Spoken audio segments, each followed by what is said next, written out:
Browns losers once again here in Cincinnati, 24-6. And Mary Kay, let's start with the quarterback position. Dorian Thompson-Robinson had a very challenging day, but Kevin Stefanski is going to stick with him next week against the Dolphins at home, assuming he is healthy. Dorian Thompson-Robinson will continue to start despite 2 turnovers today. Yeah, that's right. And Kevin Stefanski today didn't even consider at all going to Bailey Zappi at any point. Now, those 2 interceptions didn't come until the fourth quarter, so it was a pretty close football game. But once again, 2 red zone turnovers for this football team, 2 more interceptions by the quarterback.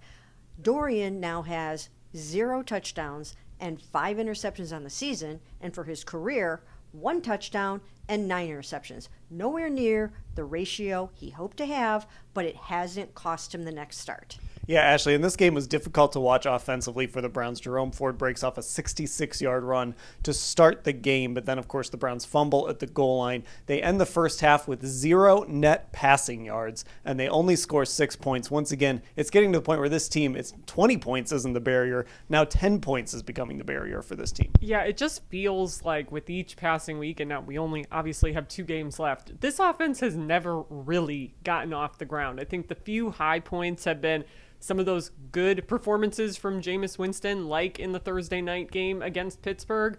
But really, they've never been able to put everything together. As I wrote after the game, they continuously find new ways to hurt themselves, like with that goal line fumble, like with Dorian's interception, like with penalties on that drive leading up to his first interception.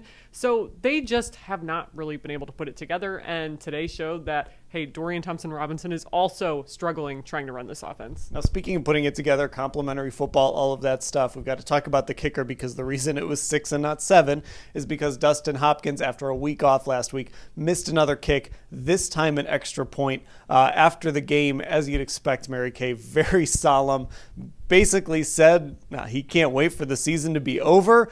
You and all of us, Dustin, but this is becoming a real long-term issue for the Browns. Yeah, we never hear that. So very interesting remarks from him after the game, but you can sort of understand where he's coming from, having missed 6 of his last 9 field goals, and then he goes out there after getting benched last week and misses his extra point. So really tough go for him, and hopefully for him and for the Cleveland Browns, he can get this together in the offseason, because he's supposed to come back and be their kicker next year. And if he finishes the season out like this, it's really going to be up in the air. Yeah, Ashley, I mean, it's just one, we keep talking about this. It's one of those things where now you're probably going into next season where, yeah, Dustin is on the roster, but you can't write him in pen. You probably got to bring some competition. It's just another question that you don't need going into next season. Yeah, and I think, too, the disheartening part of all of this for everyone, for Dustin himself, is the fact that they took an unconventional approach with him over the last 2 weeks. They gave him off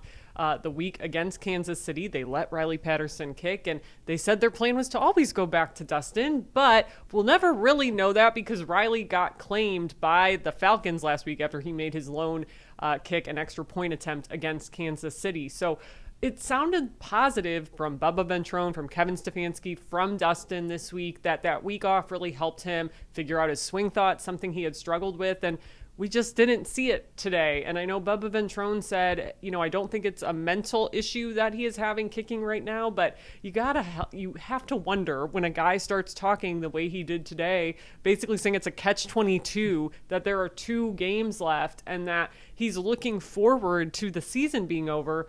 You can't help but wonder if there's some kind of mental drain going on for him right now amidst all these misses. Now, there was some good news today. Myles Garrett did finally get to 100 sacks, but he sort of he kind of, I guess, straddled the line, Mary Kay. He was happy to get there. He said, of course, his dad was very happy, but he also mentioned it came in a loss. That sort of soured things a little bit, and this has been a theme with Myles Garrett going back to Friday when he was talking about wanting to be part of a winner, not wanting to be part of a rebuild. He stood by those comments today, didn't really add a ton to them other than he did clarify, and you put a story up about this, he was not referencing Deshaun Watson.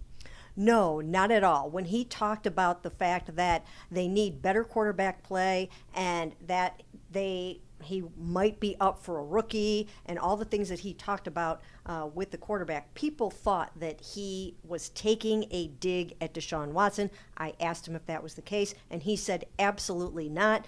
But the reality of the situation, of course, is the fact that he's coming off surgery to repair a ruptured Achilles. Everyone knows that's hard to come back from. Aaron Rodgers couldn't do it this year very well.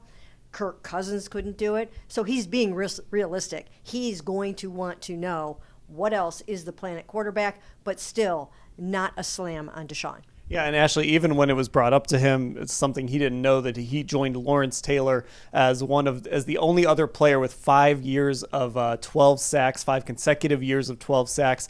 He kind of took that in the same direction he's been going. Guys talk about LT because he was a winner, a 2-time Super Bowl champion. Myles Garrett wants to win. Yeah, and he flat out admitted, even though he gets his 100th career sack today, that mood is dampened because they lost. And I think that, to me, is kind of where he started to go down the same road a little bit that he went down on Friday. He wants to win. I think he knows that is a huge part of a player's legacy. And you look at where Myles is now. He's in year 8. We obviously know for a few years now he's been really comfortable in saying whatever he wants, whatever he thinks, within reason when he's up in these press conferences, when he has a message, he wants to deliver it. And I think really that's been where he's been heading the last year, about how important winning is to him and how important competing for a Super Bowl is to him. Okay, we will have full coverage of everything that happened here in Cincinnati. The Browns, of course, host the Dolphins next week. Then they head to Baltimore for their season finale. We'll cover everything at cleveland.com/Browns.